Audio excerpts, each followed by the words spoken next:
ఈ కథ పేరు కాకరకాయ రుచి. అనగనగనగా ఒక రైతు ఉండేవాడు. ఆ రైతు ఒకసారి ఎవరింట్లోనో కాకరకాయ కూర తిన్నాడు. అతనికి ఆ కూర చాలా నచ్చింది. అప్పట్లో కాకరకాయ అంత సులువుగా దొరికేది కాదు. అందుకనే కష్టపడి విత్తనాలు సంపాదించి అవి నాటి కాకరపాదుని భద్రంగా కాపాడుకుంటూ పెంచి చివరికి 3 కాకరకాయలు పండించాడు.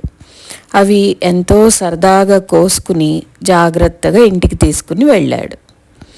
ఇంట్లో అతని పెళ్ళానికి కాకరకాయలు ఇచ్చి వాటిని ఉల్లిపాయతో కూరి బ్రహ్మాండమైన కూర చేయమన్నాడు. మర్నాడు తెల్లవారుజామునే లేచి పొలానికి వెళ్ళిపోయాడు. రోజంతా కాకరకాయ ఉల్లికారం పెట్టిన కూరను తలుచుకుని అతని నోరు ఊరుతూనే ఉంది.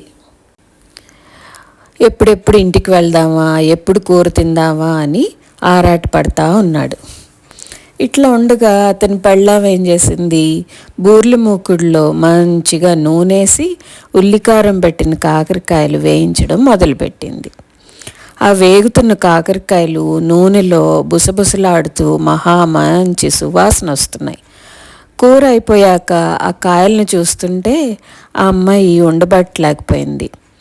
రుచి ఎట్లా ఉంటుందో చూడాలి కదా, ఒక్కటి తిని చూద్దామా అనుకుని ఒక కాకరకాయ తినేసింది. కొంతసేపటికి ఆకలేస్తుంది. నా వంతు కూర అన్నం తిందామనుకుని ఏం చేసింది, 2వ కాయ కూడా తినేసింది. మొత్తానికి పొలం పనులు పూర్తి చేసుకుని రైతు కాకరకాయ కలలు కంటూ ఇంటికి చేరుకున్నాడు. భోజనానికి కూర్చుంటే పెళ్ళాం కూర వడ్డించింది.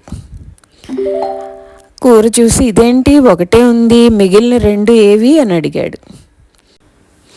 ఒకటి రుచి ఎలా ఉందో అని తిని చూశాను, 2వదేమో నా వాటా కదా అందుకే అన్నంతో తినేశాను అని చెప్పింది.